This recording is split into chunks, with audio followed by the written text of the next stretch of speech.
বাংলাদেশে 1 কেজি ইলিশের দাম হইল 1800 টাকা, এলসি ইলিশ আর কি। আর ভারতে ওই একই ইলিশ ইউনূস সরকার রপ্তানি করতেছে 1500 টাকায়। মানে যেই জায়গায় বাংলাদেশের মানুষ ইলিশ খাইতে পারে না, তার চাইতে কম দামে ভারতে ইলিশ পাঠায় ইউনূস সরকার। মানে বাংলাদেশের বাজারে 1 কেজি ইলিশের ওজন দাম হইল 1800 টাকা, আর ভারতে সে একই ইলিশ রপ্তানি করতেছে 1500 টাকায়। মানে আমরা যে দামে বাজার থেকে কিনে খাই তার সাথে কম দামে সে ভারতে ইলিশ রপ্তানি করতেছে। চিন্তা করতে পারেন, প্রত্যেক বছর দুর্গাপূজায় ভারতে বাংলাদেশ সরকার ইলিশ পাঠায়। শেখ হাসিনা যখন ক্ষমতায় ছিল তখন শেখ হাসিনা গাইল দিতাম যে শেখ হাসিনা কেন ভারতে ইলিশ রপ্তানি করে। কিন্তু এখন দেখতেছি ডক্টর ইউনূসও ভারতে ইলিশ রপ্তানি করে। এর মানে কি দাঁড়াইলো?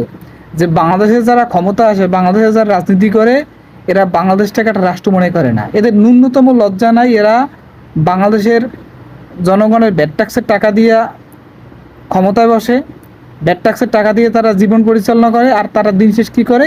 ভারতের হোকার চাটে। মানে ভারতের হোকার চাটা ছাড়া এরা মনে হয় যে ক্ষমতা থাকতে পারবে না। মানে যেই সরকারি ক্ষমতা আসে ভারতের হোকার চাটে।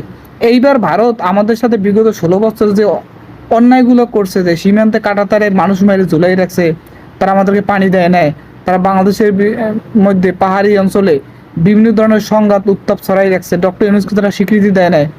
এবং ডক্টর ইউনূস তাদের সাথে মোদির সাথে মিটিং করতে চাইছে, মিটিং পর্যন্ত করতে দেয় নাই।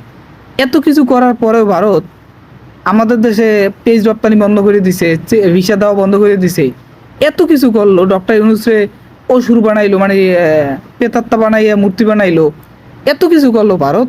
সেই ভারতে ডক্টর ইউনূস 1200 টন ইলিশ রপ্তানি করার নীতিগত সিদ্ধান্ত নিছে। মানে খুব বিবেকাল একজন লোক যে নীতিগত সিদ্ধান্ত নিছে। তাহলে কি দাঁড়াইলো? যে বাংলাদেশে যারা রাজনীতি করে এদের আসলে পরনে কাপড় নাই।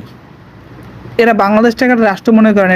এরা মনে করে যে বাংলাদেশটা হলো ভারতের একটা অঙ্গরাজ্য, বাংলাদেশটা হলো একটা ভারতের বাপদাদার জমিদারি। অর্থাৎ ভারত যখন ইলিশ মাছ চাইবে তখন আমরা ইলিশ মাছ দিব। চিন্তা করেন, যেই দেশ আমাদের দেশের সাথে ভিসা বন্ধ করে দিছে, সম্পর্ক বন্ধ করে দিছে, সেই ভারতে কীভাবে ইউনূস সরকার ইলিশ মাছ রপ্তানি করে, তাও বাংলাদেশের সাথে কম দামে। মানে এর দ্বারা কি প্রমাণ হইলো? যে বাংলাদেশে তারা রাজনীতি করে, এরা কখনোই সবসময় মনে করে যে ভারতই তাদেরকে ক্ষমতায় রাখবে, অথচ বাংলাদেশের জনগণ তাদেরকে ভোট দিয়া ক্ষমতায় নেয়। আর ক্ষমতায় যাওয়ার পর তারা কি করে?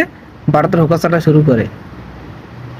মানে ভাবছিলাম যে ডক্টর ইউনূস ক্ষমতা এসে অন্তত পক্ষে ভারতের হোকা চাটবে না, কিন্তু দিন শেষে দেখলাম যে এই ডক্টর ইউনূসও ভারতের হোকা চাটে। সাহস নাই ইন্ডিয়ার বিরুদ্ধে কথা বলার মতো। এরা নাকি এবার জুলাই